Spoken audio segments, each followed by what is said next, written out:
அப்பா இன்றைக்கி நல்ல வேறாக தான் இருக்குது வேலையாலையா வந்தாச்சு. அப்பா பசியும் வயிற்ற கிள்ளுது. என்னதான் சமைச்சு வச்சிருக்காளோ தெரியல. மஞ்சுளா மஞ்சுளா மஞ்சுளா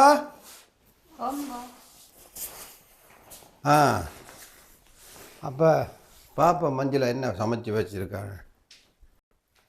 மஞ்சுளா என்ன சமைக்கல இன்றைக்கு?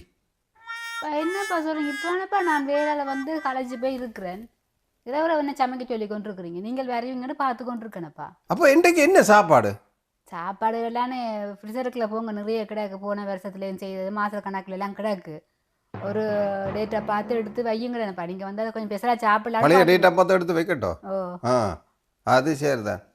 இப்படியே உங்களோட வாழ்க்கை இப்படியே போகட்டும். ஆ அங்கே நான் கல்யாணம் பேசிக்கல அம்மா கேட்டாவோ நல்ல சமைப்பியோ பிள்ளையாண்டு. ஐயோ நானுங்கோ நல்லா சமைப்பேனுங்கோ. நானும் எனக்கும் எந்த அத்தானுக்கும் வடிவா ஒரு நாளைக்கு அளவா உடன் ஃப்ரெஷ்ஷாக சாப்பாடு செய்து கொடுப்பேன். எல்லாம் நான் அண்டு சாப்பிட்டு போட்டு சட்டி பானையெல்லாம் கழுவி கவுட்டு வச்சுக்கிட்டேன். இங்கே வந்தால் பிறகு ஒரு கிழமை புரியாணி வைப்பேன். அது அந்த கிழமை பூரா புரியாணி தான்.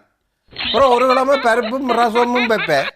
அந்த கிழமை பூரா பருப்பு ரசம் தான். நான் முந்தி தனியாக இருக்க இவ்வளோ விதம் விதமாக சமைச்சு சாப்பிட்டேன். நான் உன்னையோட நீ வந்த அப்புறம் என் வாழ்க்கையே இப்படி சீரழிஞ்சு போச்சு. அப்பா நாட்டில் வீட்டில் சும்மா இருந்தாங்க சொன்னாங்களோ உங்களுக்கு டெய்லி அப்படிதான் செய்தேன் நான். அப்புறம் இங்கே வந்து வேலைக்கு போனால் அப்புறம் சரியான கஷ்டமாக இருக்கும். வேலைக்கு போயிருந்து வீட்டையும் சமைக்கிறது ரொம்ப கஷ்டமாக இருக்குது. என்னப்பா வந்து ஏதாச்சும் செய்தோம்னா ஒரு 5 நாளே பொழுது போயிடும் இல்லைன்னு அதுதான் அப்படி செய்து வைக்கிறது. அது சரி. இங்கே வெளிநாட்டுக்கு வாரன்றக்காண்டு உள்ள பம்மாத்துகளை விட்டு தான் இங்கே வாரது நீங்கள். நல்லா சமைப்பேன், நல்லா இதாண்டுவான், அதான் நல்லா காலமத்தி விடுவேன், நல்லா கையமத்தி விடுவேன். என்ன இப்படி சிரிக்கிறீங்க? சொல்லல நான் அப்படி சொல்ல உங்களை சமைத்து தந்திருக்கேன் தானே. நீங்க சொல்லியிருக்க மாட்டீங்க. நான் செய்வேன் செய்ய மாட்டேன்னு சொல்லுங்க பார்க்கலாம். நீங்கள் இப்படி சொல்ற நீங்கள் என்னதானே இப்படியே வாழ்க்கை போகுது. சரி குளிர் நாட்டில் இருக்கிற நாங்களப்பா இப்படி தானப்பா வாழ்ந்தாகணும்னு செய்யலப்பா.